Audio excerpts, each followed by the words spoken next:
are strictly those of the host, guests, and callers, and not necessarily those of this station, its staff, management, or sponsors. Welcome to the Better Hair, Better You show with Dr. Sierra, where the Robotic Hair Institute in Fort Lauderdale, Florida is a premier robotic hair restoration clinic. Dr. Sierra treats men and women of all ages who long to return to the days when they had copious amounts of hair. From implants to toupees to various chemical applications, men and women are eager to embrace a variety of treatments that promise to restore hair to its youthful volume and abundance.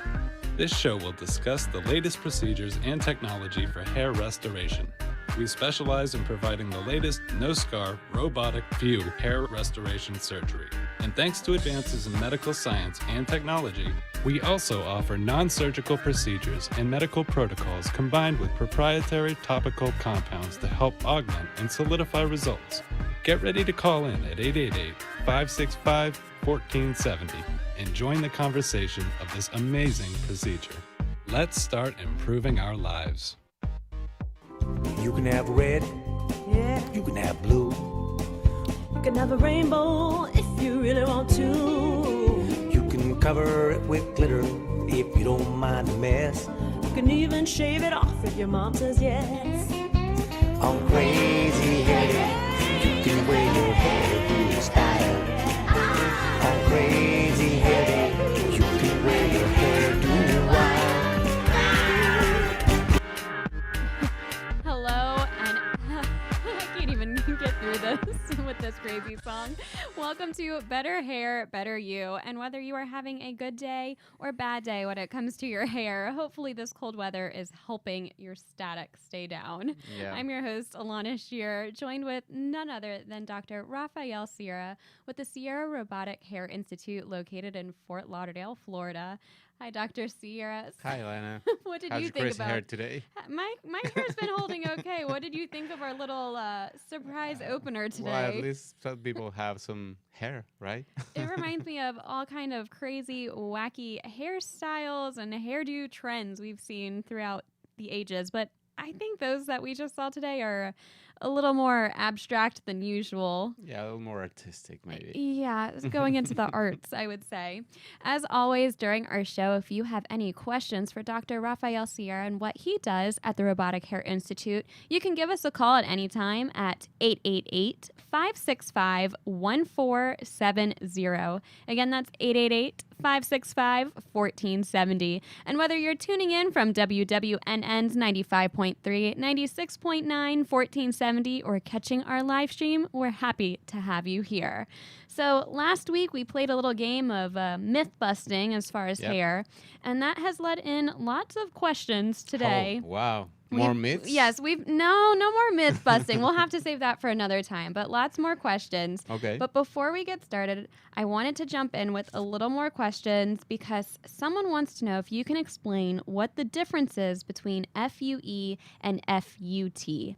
Sure. I know that you specialize in the FUE system. We talk about it all the time, but could you clarify the difference in what you offer? Sure. So FUT stands for follicular unit transplant, and that's a fancy name for also what is known as a strip method.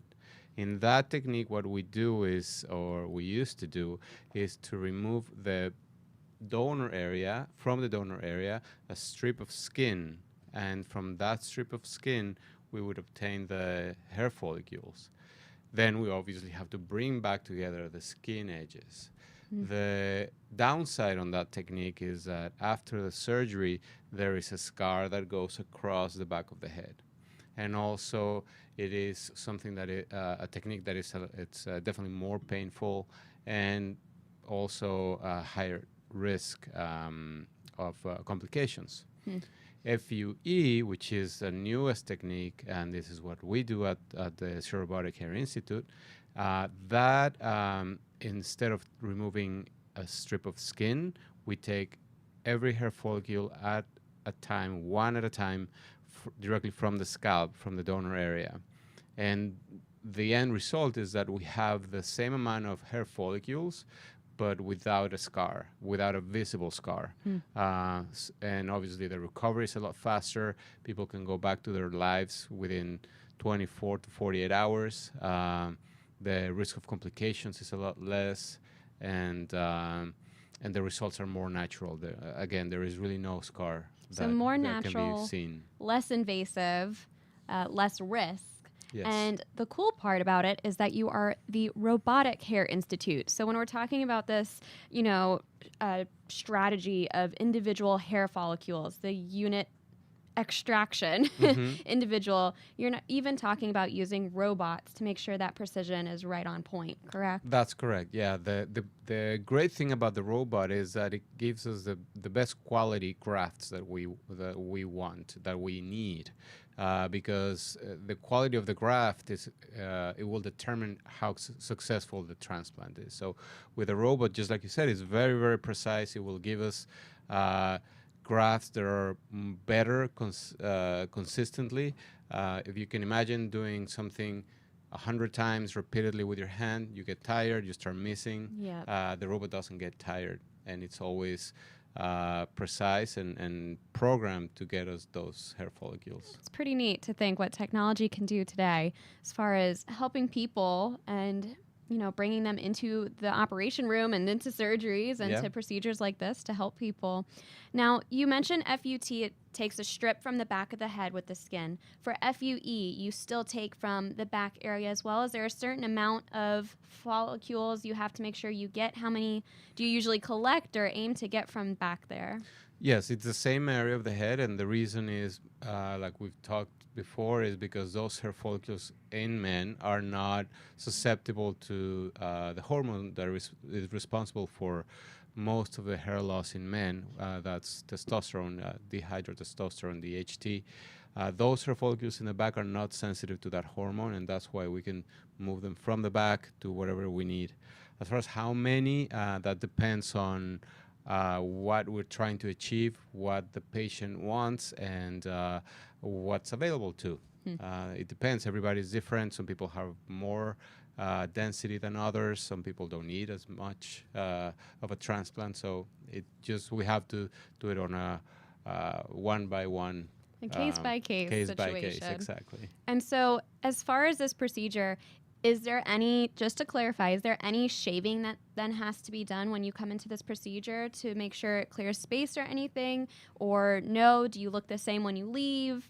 How does that work out for people when they come in? We do need to shave the area that the donor area, the back of the head. For the recipient area, we don't have to do it. I rather do it because it makes the procedure a little more efficient. But I've had patients that they really don't want to have their head completely shaved, so we can do that. We can just shave the donor area and then put the hairs in an area that is not shaved. And as far as the donor area, does that usually look like a strip or the whole back of the head? Does that vary as well?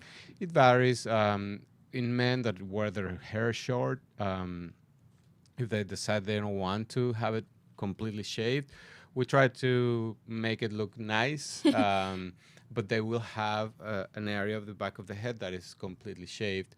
And for women, actually, it's easier. If they wear their hair long, we can just shave the area that we're going to use as a donor area, and then with the long hair that can be covered. So for women, it's a lot easier to have a more natural result immediately.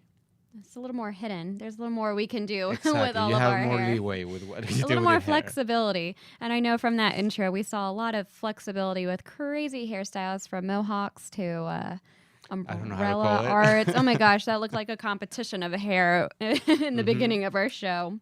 So let's get into a little bit of questions that we had coming in. My first one today is from Ralph from the West Palm area. He said when searching online, he was reading and researching that he would not be a good candidate because he has a heart disease and is diabetic, and wanted to know if that's true. And if so, what are things that you look for when looking at a patient's medical history as far as if they're a good candidate or not? Sure. I mean, it depends on what kind of heart disease and how well controlled is the diabetes. Obviously, if it's somebody that has multiple medical problems that would put him at risk of or a high risk of infection or some kind of complications. If he has a heart problem and he's taking some kind of blood thinners, also if he's having some problems with breathing, the first part of the procedure, the patient is laying on their stomach for about 3 hours. So if it's somebody that is having problems breathing or problems keeping their blood pressure stable, it's probably not a good idea to have this procedure. And that's one of the things that I'm very careful about, is just make sure that the patients that have the procedure, it's safe, because at the end of the day, it is surgery. It is a surgery. And for anyone who is listening or tuning in and wants to know where the Robotic Hair Institute is located, the Sierra Robotic Hair Institute, they're located at 2151 East Commercial Boulevard in Suite 204 over in Fort Lauderdale, Florida. So that is where you can find Dr. Rafael Sierra as well as his staff. They are there Monday through Friday, correct? Yeah, It's normal and sometimes on operation weekends hours? too. Sometimes weekends. So give them a call or check them out in person. They also have a website. You want to give out your website? Sure, it's sierrarobotic.com. .com, where you can read and find out more information on the different procedures that they offer, as well as information so that you can have a one-on-one consultation as well. That's right. Oh, we have another call-in question. Go ahead. Let's hear what you have. Diabetics, in terms of healing, sometimes it's a problem. And I know you don't go deep into the roots here and implant. Can you just elaborate a little bit on the healing process for a diabetic?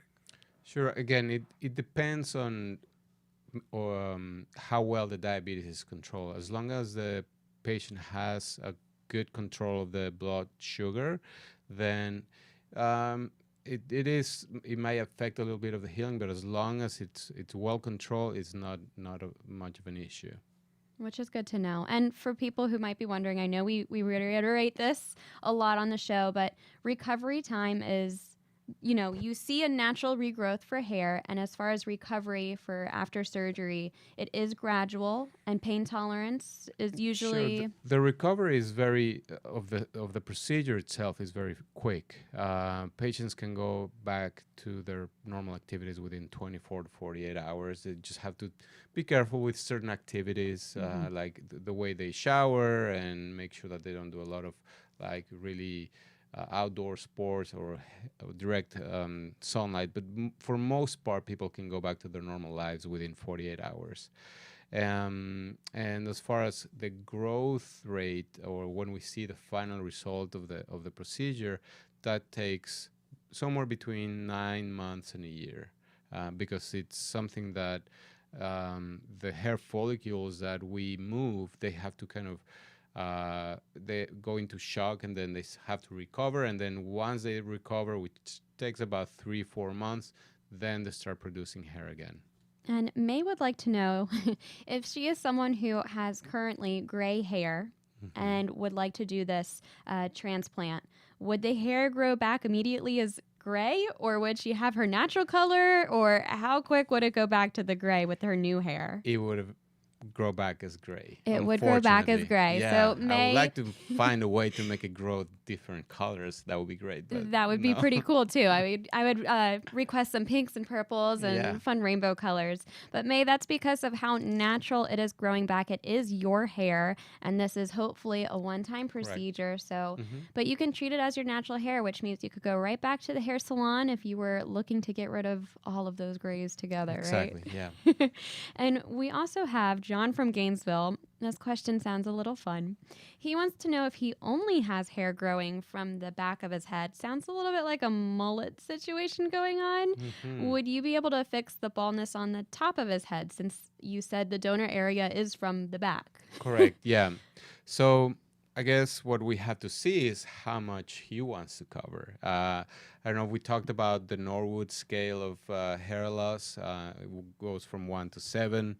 When we're talking about a 7, it's when people have lost maybe more than 90% of the hair follicles at the top of the head. And this is a scale 1 through 7, not 1 through 10. I would imagine 10 would be like complete baldness. Well, there's 1A, 2A, 1B. Okay, there's steps 2B. in between. Yeah. And it all has to do with the pattern and what the amount of hair loss. If somebody has lost a lot of hair, and usually the hair quality in the donor is not that great, then unfortunately that person is not a good candidate for a transplant. So make sure if you are thinking even the slightest that you might be seeing signs of baldness or spots or feeling a little self-conscious or maybe just wanting some more hair, copious amounts of hair, Copious amount it of is hair. never too early to give Dr. Rafael Sierra a call. And if you would like to call into our show for any questions or concerns for Dr. Rafael Sierra, you can give us a call at 888-565-1470. Now, I still have some more questions, so don't go anywhere yet. We're going to take a quick commercial break, and we will be right back with Dr. Rafael Sierra. Stay tuned.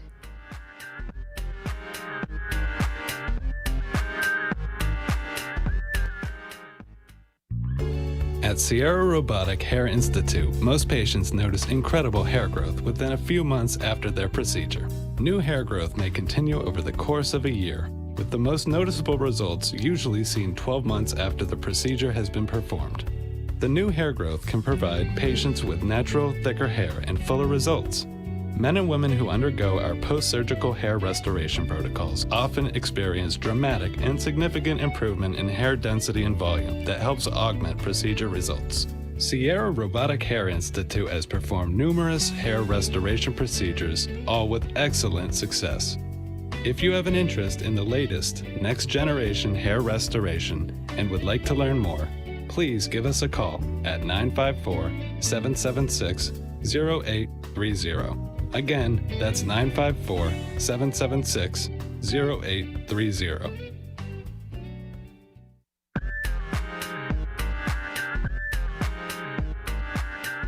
And welcome back to Better Hair, Better You. I'm your host, Alana, sitting down with Dr. Rafael Sierra with the Robotic Hair Institute located in Fort Lauderdale, Florida. We were just talking about how far is too far when you have lost hair and to immediately come in and have a consultation to discuss if the FUE transplant is right for you. I also want to point out Valentine's Day is coming around the corner, so if you want to give a gift to yourself or someone you know or love, maybe we can It's even... a great way to show love. Oh, yes. I love you, but let's go get some more hair on top of your head. It'll make you feel great. I will say, whenever we have had discussions, even talking with previous patients, they talk about how their better hair has really made a better you and lifting up their self-confidence in the workplace, at home, how they view themselves, and it's a true pick-me-up feeling. So when thinking more along those lines, it truly is a more meaningful gift It is. that can and help it's change someone. for the rest of your life. So it's a Yes. long-lasting gift. A one and done, long lasting gift that they won't forget and would be happy to receive. So I have some more questions coming in, one of which is, do you recommend PRP before, after, or both for the FUE transplant? We've discussed before that PRP is something that can help with hair growth, and maybe you can give a little recap on what PRP is, but what's the ideal timeline for doing both of them?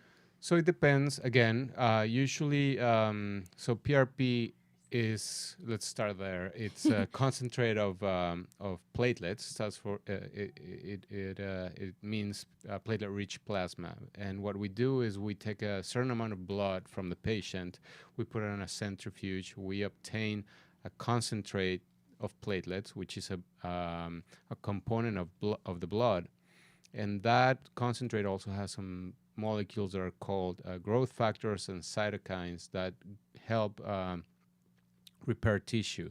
So when we inject that in different areas of the body, it's being used a lot for injuries in sports, for orthopedic purposes, and for hair specifically. There's a little bit of evidence, scientific evidence, that it helps with hair growth. When to do it, I would say it's best as soon as you notice that there's some hair loss, to slow down the hair loss. After the transplant, it does, theoretically, it helps also with the transplanted hair follicles to, get stronger faster. So it gives it a little boost Exactly. to that recovery We time. offer with a transplant, we offer a PRP treatment at 6 months after the transplant. And then after that, if the patient wants to continue with that treatment, we offer a 50% discount for the rest of their life. Which is good to know. So you can come back for more if you think it has been helping you. And sounds also like it's truly up to the patient on what track would be best for them as well. Yeah. So I also have a question from Angela over in California, who says her dad wants to do the procedure, but the first time he had it done, he had some complications. And I think those complications was explained as a bad graft. She wants to know, would he be able to have this procedure done again, even though it was a failed try the first time? And also, would you be able to explain a little bit of what a bad graft would even be from that situation? I'm not sure what they would be talking about. I'm not sure if it was a complication at the donor area or the recipient area. I don't know if the grafts didn't survive as much as they should have. So I would have to know a little more about what they're more specific about what they're talking about. More of a case situation. Yeah. As far as how many times, depending on each patient, but usually about 4 or 5 times in a lifetime, sometimes even 7, depending on how the donor area is. We can do it multiple times throughout somebody's life, but every time we have to reassess, make sure that there's enough hair follicles in the donor area, because the last thing we want to do is remove hair follicles from the donor area and turn that into a bald spot. Into another bald spot. Exactly. That So would be we have worst to case scenario over here. Yeah, so we have to be very careful with that. So, Angela, it sounds like your best bet is to give Dr. Raphael a call. Yeah. Would you mind dropping in your phone number for best to reach you? Call us at 954-776-0830. And as always, whether you want to stop on in, give a call, or check out their website, a consultation is the best way to start to see if this procedure is right for you and to work with the best under Dr. Raphael Sierra's guidance, too. Now, an anonymous caller wants to know if he has a bald spot on his beard. He wants to know if you can still do the FUE type of procedure to help his beard grow back. Yeah, definitely. So it is possible. It is possible. We do beard and eyebrow transplants. Would it be more painful being that it's on your face? Is that a more sensitive area? It is definitely more sensitive, but it's all done with local anesthetic. So it might be a little more sensitive at the time that we inject the local anesthetic, but once that's acting, there's no pain. Now, my mind is wondering along the lines of, will it grow faster than the rest of the beard, though? Because if you're taking it from your hair, and my hair is going to grow faster than maybe your facial hair. It is possible, yeah. It's the same thing with eyebrows. If we do a transplant of the eyebrows, that hair is going to grow like if it was hair from the head. So it just have to be very clear that needs to be trimmed. Otherwise, it's going to be a long. I would also imagine you would have to do a color check as well. So, anonymous caller, if you are doing that, making sure that your beard is the same hair color as the hair on top of your head, because that could also be a little mismatched situation. An issue, yeah. Now, Maggie would like to know if you do the procedure and there's areas that need more work. And we discussed this before that, the thickness, the amounts of copious hair someone wants can vary just because hair types are different for everybody. How long does someone have to wait to come back for a second time if they wanted to do it again? I usually recommend that they wait at least 9 months, because by then we can see about 80% to 90% of the final result. So I try to encourage people to be patient and see what the result is of the first procedure, and then decide if they want another procedure. Which is a good call. And if you're interested in seeing those before and after pictures, you can check out his website as well. Well, Our time has really blown by Already? today. I know. We were hit with lots of questions for this week. And as always, you can send us more if you have them. This has been the Better Hair, Better You show with Dr. Rafael Sierra. Located in Fort Lauderdale, you can find his facility or give him a call or find his website. So for now, have a good rest of your night. Stay warm, and we will see you next week with Better Hair, Better You. Good night, everyone. Good night.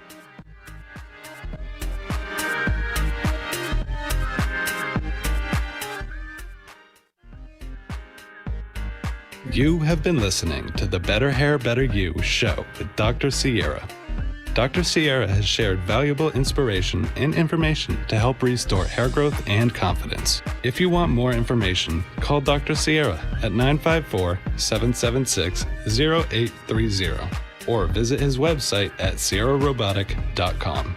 And tune in again next week for another valuable life improvement moment.